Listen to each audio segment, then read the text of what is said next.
Assalamualaikum warahmatullahi wabarakatuh. Yang saya hormati Ibu Dr. Fitriani SSI MSc dan teman-teman sekalian. Perkenalkan, nama saya Clarissa Septia Damayanti dengan NPM 2117031063. Di sini saya sebagai moderator dari kelompok 3 yang akan mempresentasikan proyek struktur aljabar 2 yang berjudul Teori Ring dalam Segmentasi Gambar Digital. Nah, untuk materinya yaitu terdapat teori ring, ideal, Quincin ring, homomorfisme ring, domain, konsep teori ring dalam segmentasi gambar digital, aplikasi dan manfaat dari teori ring dalam segmentasi gambar, dan kesimpulan. Misalnya R adalah suatu himpunan tak kosong dan pada definisi dua operasi biner yang dinotasikan dengan penjumlahan dan pengurangan yang selanjutnya disebut operasi penjumlahan dan perkalian. Grup R terhadap penjumlahan termasuk grup Abel dan grup R terhadap perkalian bersifat asosiatif. Grup R terhadap penjumlahan dan perkalian berlaku sifat distribusi kiri dan distribusi kanan. Selanjutnya adalah ideal. Diketahui A ring dan I himpunan bagian tak kosong dari A, himpunan I subset R dikatakan ideal dari R jika 1. I adalah subring R, 2. Ri subset I untuk setiap R elemen dari bilangan real, Ri adalah himpunan dari Ra di mana A elemen dari I, 3. Ir subset I untuk setiap R elemen dari bilangan real, Ir adalah himpunan dari AR di mana A elemen dari I. Yang selanjutnya, question ring. Pada suatu ring R, bila I merupakan ideal, maka I adalah subring R dan operasi perkalian pada R modulo I merupakan well-defined. Perlu diperhatikan jika I hanya merupakan ideal kiri atau sebaliknya hanya ideal kanan saja, maka belum tentu operasi perkalian R modulo I well-defined. Dengan menggunakan aksioma-aksioma ring R, dapat ditunjukkan bahwa R modulo I merupakan ring terhadap operasi penjumlahan dan operasi perkalian, koset-koset sebagaimana dinyatakan dalam sifat sebagai berikut. Jika I merupakan ideal dalam ring R, maka R modulo I merupakan ring terhadap operasi penjumlahan yang didefinisikan sebagai berikut. R1 bar ditambah R2 bar sama dengan R1 tambah R2 bar. Yang kedua, operasi perkalian yang didefinisikan sebagai berikut. R1 bar dikali R2 bar sama dengan R1 dikali R2 bar untuk setiap R1 bar, R2 bar elemen dari R modulo I. R modulo I dapat dikatakan ring pada operasi penjumlahan dan perkalian jika memenuhi aksioma sebagai berikut. 1. R modulo I terhadap operasi penjumlahan harus merupakan grup Abel dengan syarat bersifat tertutup, bersifat asosiatif, memiliki elemen identitas, memiliki inverse, dan bersifat komutatif. 2. Pada operasi biner perkalian, bersifat asosiatif di R modulo I. 3. Berlakunya hukum distributif kiri dan distributif kanan di R modulo I. Yang selanjutnya akan disampaikan oleh Mei. Kepada Mei dipersilahkan. Selanjutnya saya akan menjelaskan mengenai homomorfisme ring.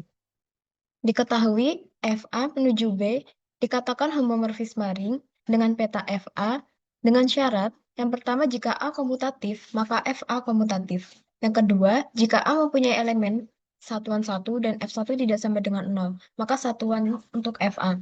Jika F1 sama dengan 0, maka FA sama dengan himpunan 0, ring yang sepele. Yang ketiga, jika A daerah integral, maka FA tidak perlu daerah integral. Yang keempat, jika A filled dan F1 tidak sama dengan 0, maka FA filled. Next.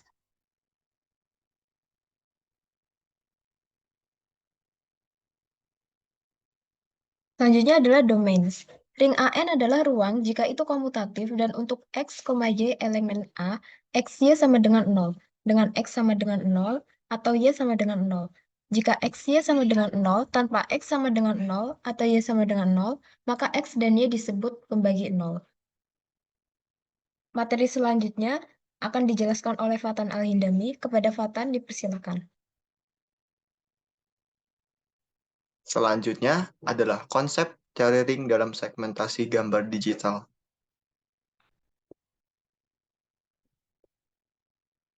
Sebelumnya, saya ingin membahas tentang entropi. Entropi adalah fungsi dasar dalam teori data, dan hal ini memiliki kegunaan unik untuk informasi gambar. Misalnya, memulihkan gambar, mengenali bentuk gambar, memecah gambar, dan berbagai aplikasi yang berbeda.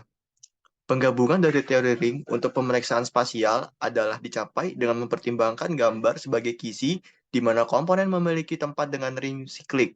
Dari perspektif ini, gambar hadir berpola, properti yang terkait dengan penghargaan dimensi redup.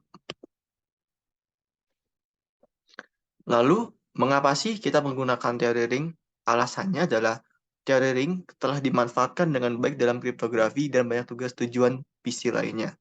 Selain itu, pada digitalisasi, hal itu tercapai mengingat gambar seperti kotak di mana komponen memiliki tempat dengan ring siklik terbatas.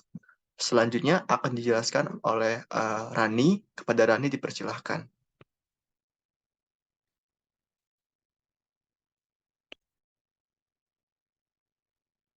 Baik, selanjutnya akan dijelaskan oleh saya.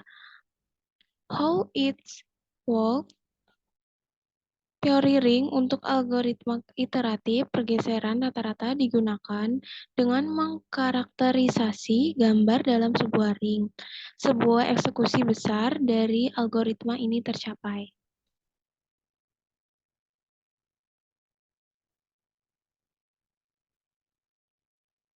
Lalu, adakah akibat dari pemanfaatan teori ring ini? Pemanfaatan teori ring bisa menjadi struktur yang layak ketika seseorang ingin melihat gambar. Karena itu, gambar digital hadir properti berulang yang terkait dengan nilai piksel. Properti ini akan memungkinkan untuk menambah atau mengurangi perbedaan antara nilai piksel dan akan membuat dibayangkan untuk menemukan ujung-ujung di rusak gambar-gambar. Baik, selanjutnya akan dijelaskan oleh Eva. Baiklah, saya akan menjelaskan mengenai aplikasi dan manfaat teori ring dalam segmentasi gambar digital. Teori cincin gambar digital adalah salah satu pendekatan yang digunakan untuk memisahkan objek dari latar belakang dalam sebuah gambar. Ada beberapa manfaat dari teori segmentasi gambar digital, antara lain segmentasi objek, pengenalan objek, deteksi objek, pengolahan citra medis, serta visualisasi data. Dari penjelasan yang telah kami paparkan sebelumnya, maka dapat disimpulkan bahwa segmentasi gambar digital merupakan sebuah proses yang digunakan untuk memisahkan sebuah objek dari background atau latar, sehingga objek tersebut dapat diproses untuk keperluan yang lain. Seiring dengan perkembangannya teknologi, pada aplikasi yang memproses citra digital, maka proses menjadi semakin diperlukan. Maka penerapan teori ring dalam segmentasi gambar digital merupakan hal yang sangat penting karena pemanfaatan teori ring bisa menjadi struktur yang layak saat seseorang ingin melakukan segmentasi gambar digital. Mungkin sekian yang dapat saya jelaskan. Untuk selanjutnya saya serahkan kepada moderator. Nah, itulah presentasi dari kelompok 3 mengenai materi teori ring dalam segmentasi gambar digital. Semoga materi yang disampaikan dapat bermanfaat. Apabila ada tutur kata yang kurang berkenan, kami mohon maaf. Kami pamit dari kelompok 3. Assalamualaikum warahmatullahi wabarakatuh.